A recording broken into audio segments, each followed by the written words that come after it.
अबे 1000 रुपए की क्या औकात है यार, ये ले। जय यार, बहुत शुक्र है यार तेरा, आड़े वक्त में भाई के काम आया है तू।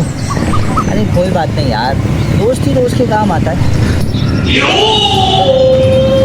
यार कुछ याद आया, मैंने तुझे 1000 रुपए दिए थे, वापस कब करेगा? ये 1000? हाँ कर दूंगा वापस यार।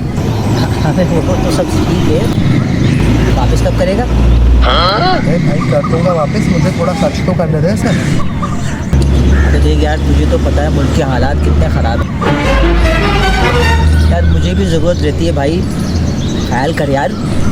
भाई मुझसे ज़्यादा ज़रूरत तो तुझे लग रही है पैसों की। ये ले, रख ले। वाह उस्ताद, बहुत शुक्रिया, फंसी हुई पेमेंट बाहर आ गई। रुको जरा, चलिए कभी पैसे चाहिए ना भाई को बता दियो। सबर करो। चाय पिएगा? अबे साले, यार 2 कट ले आना, पैसे हैं ना तेरे पास?